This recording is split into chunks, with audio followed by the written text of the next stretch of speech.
Doveče svima, buonasera a tutti. IDS i decentralizacija. IDS i više vlasti, ovlasti, više novaca za općine, gradove i županije. Naš program od prvoga dana. Jak regionalni identitet Istre, ali i jak regionalni identitet svake hrvatske regije. Što mi želimo? Ništa drugo nego da se hrvatski ustav pretoči u zakone.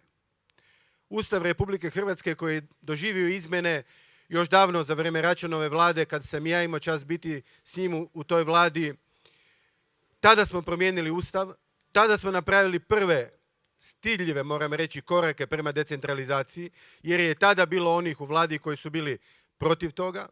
U toj Račanove vladi bili su i protiv tih stidljivih koraka prema decentralizaciji, ali su upravo SDP i IDS bili ti koji su učinili te prve korake prema decentralizaciji. Danas slijede novi koraci. I to je jedan od ključnih razloga zašto smo svi zajedno ovdje danas u Puli i zašto vam danas mi želimo prezentirati naš program decentralizacije. Polazeći od, kao što sam rekao, možete zamisliti, ničega drugoga nego od onoga što piše u Hrvatskom ustavu. Jer već u Hrvatskom ustavu vrlo jasno piše što sve treba imati županija, što sve treba imati pojedina općina ili grad. Možemo nešto i mijenjati, zašto ne, ali u svakom slučaju to je osnova od koje želimo krenuti u taj proces. Svjesni da neće biti lako. I razgovarali smo što realno možemo ponuditi građanima u odnosu na cirka 10% koliko danas ostaje na nivou općina, županija i gradova. Više od 90% prihoda ide u državni proračun. Naravno, kada biste mene pitali, ja bih htio da budemo prvi u Europi po tome, pa da možda bude to i 50% kao što je u nekim državama. Ali to nije realno. I IDS želi danas, večeras, sasvim jasno reći, proces decentralizacije je dug proces i njega treba ići postupno.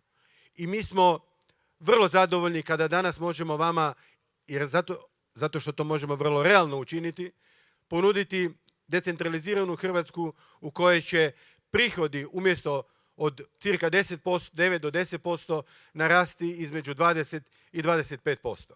To je ono što večeras ovdje u Istri, koja je bila daleko najglasnija svo ovo vrijeme kada smo govorili o regionalnoj autonomiji, o regionalnoj samoupravi, o decentralizaciji, o svim onim temama koje su ponijele građane Istre u osnivanje IDS-a svojedobno 90. godina, danas mogu sa i ponosom i zadovoljstvom reći da vjerujem u ono što govori Milanović, u ono što će vam reći kasnije Komadina, jer sam siguran da su to ljudi s kojima možemo danas ići napokon u taj proces decentralizacije, gdje će odgovornost za mnoge stvari u ovom gradu, u ovoj županiji, zaista moći biti odgovoran i gradonačelnik i župan, a ne, nažalost, kao što često znate, objektivno govoreći zbog novca s kojima raspolažemo, ne možemo ništa drugo napraviti nego stalno kucati na neka zagrebačka vrata koja su uglavnom zatvorena, a ne otvorena. I to je tako 20 godina. Zato vjerujem u ovo što danas radimo zajedno. Vjerujem da nitko se ne boji Ustava Republike Hrvatske, dapače ga želi ga poštivati i želi taj Ustav, te članke Ustava napokon pretočiti u zakone. Onda ćemo biti zaista i Miletić, gradonačelnik Pule, i ja kao župan krajnje odgovorni i moći ćete nam za svaku stvar koju promašimo, za svaku stvar koju ne uspijemo napraviti, reći vi ste krivi. I zato hvala ti, Zorane, za spominjanje bolnice u Puli, jer je zaista nevjerojatno da Istra nema riješeno kvalitetnu zdravstvenu zaštitu, kvalitetnu bolnicu. Ja sam siguran da ćemo to imati i da ćemo uspjeti u tome zajedno. Kao što je također enormna državna imovina koja postoji u našim općinama i gradovima, pogotovo kada je Pula u pitanju. I zato želimo i taj dio državne imovine staviti na raspolaganje općinama i gradovima, staviti na raspolaganje županijama, prvenstveno za gospodarski razvoj, ali naravno nećemo zaboraviti sve ono drugo što je važno za život jedne regije, za život građana.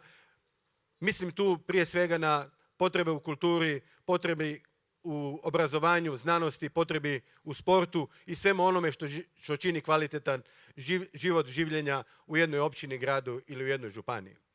Ima puno elemenata koja će ova buduća vlada, uvjeren sam, uspjeti napraviti u korist ne samo građana Istre, nego u korist svih građana Hrvatske.